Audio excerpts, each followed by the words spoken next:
microblading and permanent makeup, obviously we're working on the skin. So it's very important that we understand the skin and what type of skin we are working on to get the best result.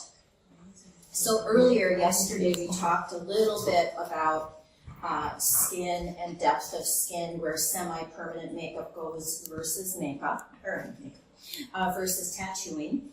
And so we're just going to kind of elaborate on that now. So the skin has three main layers, your epidermis, your dermis, and then subcutaneous.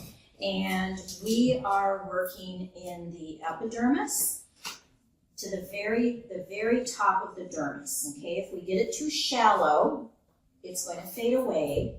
And if we get it too deep, it is going to look blue or gray, it's going to spread, it's not going to be desirable. So there is, and we're going to have a slide coming up on it, there is something called the sweet spot that we want to find. Now, the sweet spot is going to be different on everybody, but one of the things that can really help us understand the skin is, and in color theory particularly, the Fitzpatrick type. So is that Your Fitzpatrick type will be in your notes a little further back when we get to color theory. Okay, so we will revisit this when we look over color theory. So don't worry as much about this right now. We'll visit it again, but when it comes to the thickness of the skin, we do want to look at that. Okay, so the understanding of Fitzpatrick, basically there was a Dr. Fitzpatrick who developed this to actually determine how clients would react to chemical peels and heat-related procedures, so lasers, okay? And particular was concerned with side effects. How we're going to look at this is a lot of what the undertones are, and then also it'll kind of tie in with the thickness of the skin. Now, genetically, there's a lot of mixing and matching that has gone on over the years, so we have to make sure we don't categorize too much, people, or generalize, I guess is the word. All African Americans have thick skin, all Caucasians have thin skin. It's not quite that simple, but there are some things that we can look for. So in a Fitzpatrick 1, this is somebody who is going to pretty much burn in the sun all the time. They're that individual that does not tolerate sunlight at all, and you're never going to see this person with a natural tan. Usually your redheads, this is going to be your person who, light blonde, pale colored eyes, freckled, and they almost always will have very thin, delicate skin. Okay, which means when we talk about sweet spot, they are going to bleed a little bit easier. All right. The Fitzpatrick 2, here you still have fair skin, but a lot of these people do have some darker hair colors and the ability to gradually tan. They'll usually burn at first if they're not careful, but they can get a little bit of a gradual tan. And they very often have, again, a lot of capillaries that are very close to the surface, and they could, again, have that thinner skin and bleed a little bit faster and easier. Also, undertone. They can be very pink, or they can have a cool undertone depending on the individual, and that's going to affect how deep we blade as well as the pigment choice. You're going to see a lot of the light brown. Now, light brown is typically going into, and in the new enhanced Fitzpatrick, you'll actually see ethnic groups listed. You're going to see some, like some will be up in the Fitzpatrick 1, you have a lot of your Scandinavian and your Northern European. Where when we get into Fitzpatrick 3, now we still are in our Caucasians, but now we're going to include some of our Hispanics and those with a lighter brown skin type, okay? And oftentimes they might have a little bit thicker skin. They might have a little bit more dermis. They might not bleed quite as easily. possibly, okay? But with them, they're going to have a skin tone, that brown skin tone, that we're going to have to really see, does it go more blue or does it go more red?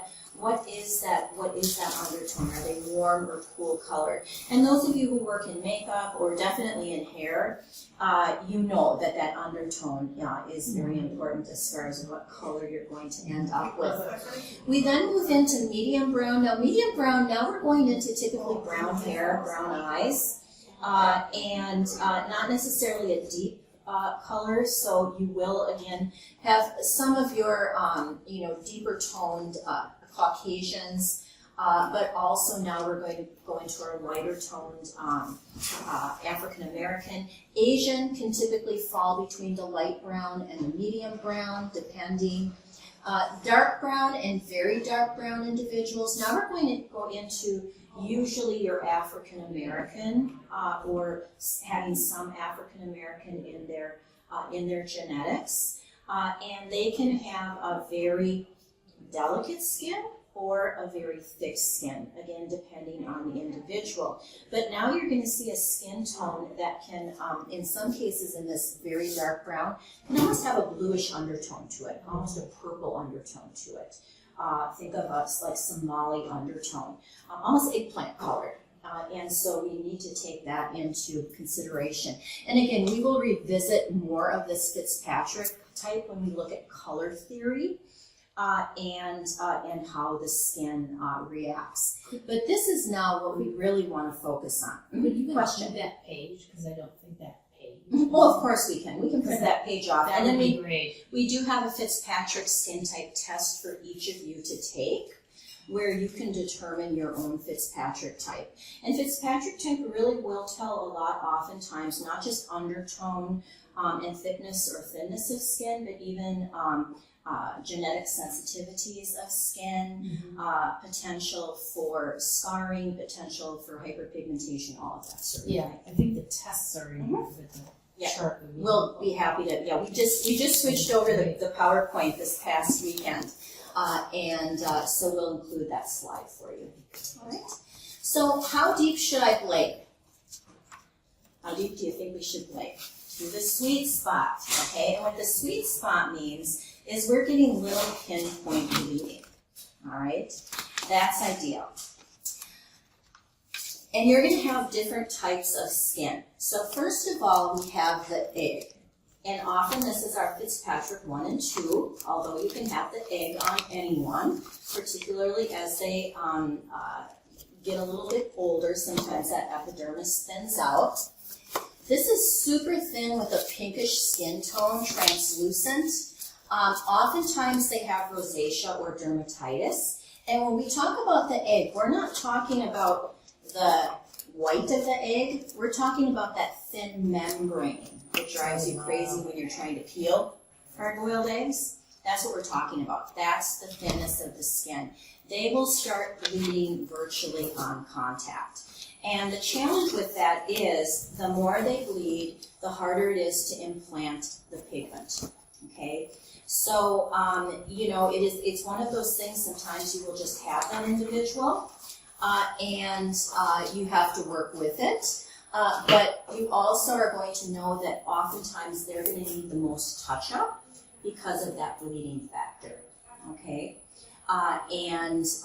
You're going to want to blade as carefully as possible, but just know that you could be going very light and very superficial, and they're still bleeding. So the more they bleed, the less retention? Mm-hmm. Okay. Yeah. Because you're putting the pigment in and they're bleeding it right back off. Okay. Yeah, is the problem there. We do have some topicals that we can work with to help control the bleeding somewhat. But if you have somebody that is an on-contact bleeder, they're not the ideal candidate for microblading. Can we microblade them? We can, but they're always going to have a little bit more problem with retention.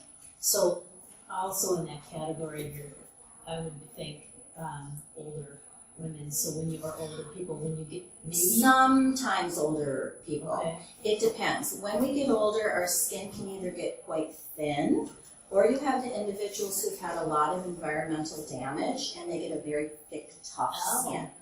So, the tanners, the leathery skin, yes. So you will have just as many older individuals who are really difficult to cut into, as well as the ones that are bleeders. But Fitzpatrick type will play a big part of it too.